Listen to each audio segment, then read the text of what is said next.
इस कहानी के लेखक हैं धीरज कुमार सालुंके। रात के 12:30 बज रहे थे। कोल्हापुर में धाराशिव जाने वाली सीनियर कॉलेज के छात्रों की बस जंगल के रास्ते से गुजर रही थी। ट्रिप खत्म करके वे वापस धाराशिव आ रहे थे। दिन भर मौज मस्ती करने की वजह से सभी छात्र थक कर सो गए थे। दरवाजे की सीट के पास विकास सर और सुशील सर खर्राटे ले रहे थे।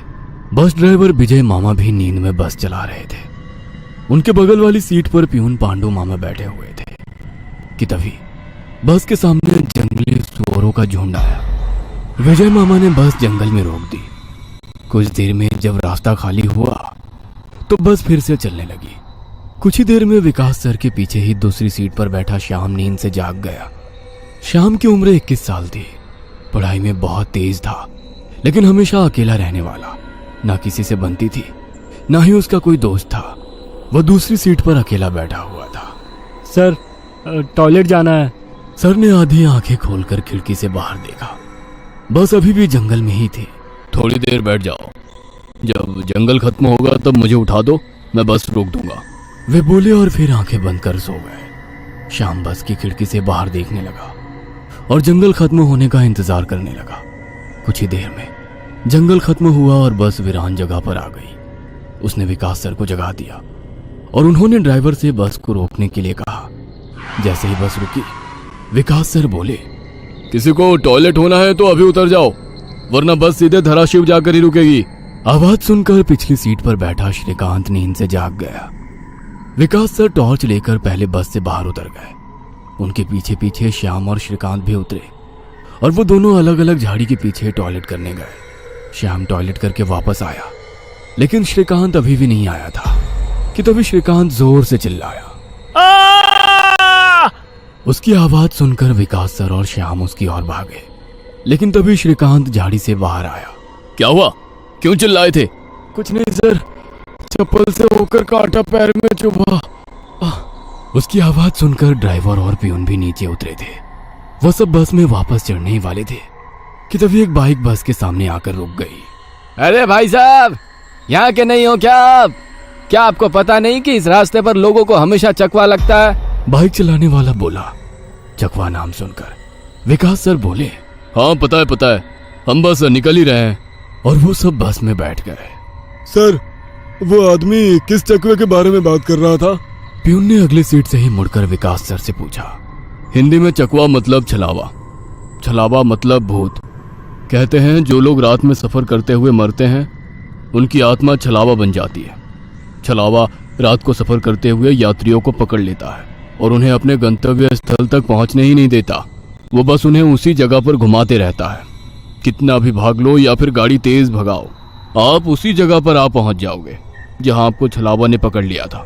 या फिर वो लोग रास्ते से भटक जाएंगे और उस जगह पहुंच जाएंगे जहां पर छलावा उन्हें ले जाना चाहता है, विकास सर ने बताया। इसके बाद ड्राइवर बोला, और यात्री रात भर उसी जगह पर बार बार घूमते हैं। वो तब तक रास्ता भटकते हैं जब तक सूरज ना उगे। जैसे ही सूरज उगता है, उनकी ताकत कम हो जाती है। मेरे कुछ ड्राइवर दोस्त हैं, उनको भी छलावे ने पकड़ लिया था। कहते हैं छलावा बस उन्हीं यात्रियों को पकड़ता है जो थके हुए होते हैं, क्योंकि उन पर हावी होना बहुत आसान होता है ना। फिर तो छलावा बहुत ही खतरनाक है। प्यून घबराते हुए बोला, अरे कुछ खतरनाक नहीं है, ये सब अंधविश्वास है। ड्राइवर जब थक जाता है तो रात में उसे रास्ता समझना मुश्किल हो जाता है, इसलिए उसे भ्रम हो जाते हैं और वो रास्ता भटकता है। इससे ही अनपढ़ लोगों ने भूत यानी चकवा या छलावा का नाम दिया है, विकास सर बोले। यह सभी बातें श्याम और श्रीकांत सुन रहे थे। नहीं सर, छलावे होते हैं और कुछ छलावे तो जानलेवा भी होते हैं। मेरे दादाजी को छलावे ने इतना परेशान किया था कि मरते मरते बचे थे। रात को जितने भी एक्सीडेंट होते हैं, उनमें से कुछ ना कुछ एक्सीडेंट छलावे के कारण ही होते हैं। वो रात के बेरहम शिकार होते हैं। यात्रियों की थकान और डर ही उनकी ताकत होती है। शिकारियों की तरह ही वे यात्रियों को डराते हैं, भगाते हैं और उनकी जान लेकर उनका शिकार करते हैं। हमें बस इतना पता चलता है कि कार एक्सीडेंट में उनकी मौत हो गई है, लेकिन मौत का कारण छलावा ही होता है सर। श्याम ने डरावनी आवाज में कहा।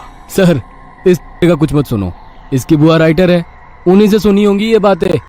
और राइटर लोगों का तो काम ही होता है बातें बनाना, उसी से तो उनका घर चलता है। पिछली सीट पर बैठे श्रीकांत ने कहा, श्रीकांत चुप हो जाओ और सो जाओ, उन्होंने डांटते हुए कहा। और उसके बाद सभी लोगों ने आंखें बंद कर ली और सो गए। कुछ समय बीता। शाम अभी भी जाग रहा था और खिड़की से बाहर देख रहा था। बस किसी जंगल के बीचों बीच से गुजर रही थी कि तभी उसने देखा कि रास्ते के किनारे एक बंद पड़ी चाय की टपरी है। लेकिन ये चाय की टपरी तो मैंने पीछे भी पहले वाले जंगल में देखी थी। वह मन ही मन बोला और खिड़की के बाहर देखने लगा। तब उसे पता चला कि वो तो वही जंगल है जो वीरान जगह से पहले आया था। वह भागते हुए ड्राइवर के पास गया। विजय मामा नींद में बस चला रहे थे, बीच बीच में आंखें झपका रहे थे। विजय मामा, बस कौन से जंगल में है? होगी किसी जंगल में। रास्ते में जंगल कम है क्या? नहीं मामा, हम वापस उसी जंगल में पहुंच गए हैं जहां पर बस के सामने जंगली सुअर आ गए थे। नहीं बेटा, तुम्हें कुछ तो गलतफहमी हो रही है। वो जंगल तो कब का पीछे छूट गया है ना। उनकी बहस सुनकर विकास सर नींद से जाग गए। क्या हुआ श्याम? सर, हमें छलावा लग चुका है। उसने हमें पकड़ लिया है क्योंकि बस वापस उसी जंगल में आई है जहां से पहले गुजरी थी। लेकिन विकास सर भी ड्राइवर की तरह उस पर विश्वास नहीं कर रहे थे। सर, अगर आपको मेरी बात पर यकीन नहीं हो रहा है तो बाहर देखो। अभी कुछ देर रास्ते के किनारे एक ट्रक दिखाई देगा जो एक्सीडेंट में पलटी हो चुका है।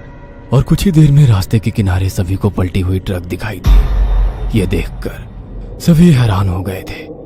ड्राइवर ने भी मान लिया कि श्याम सच बोल रहा है कि तभी जंगल खत्म हो गया और बस वही सुनसान वीरान जगह पर पहुंच गई जहां पर वो कुछ देर पहले टॉयलेट करने के लिए रोक दी गई थी।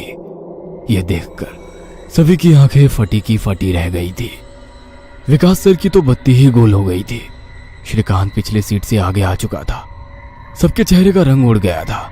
बस अभी भी रास्ते पर चल रही थी कि तभी वो फिर से वापस वही जंगल में पहुंच गई। वह सभी जान गए कि उन्हें छलावा ने पकड़ लिया है। ड्राइवर कोई दूसरा रास्ता मिलता है या नहीं ये देख रहा था, लेकिन फिर भी बस वापस उसी जंगल में आ जाती थी।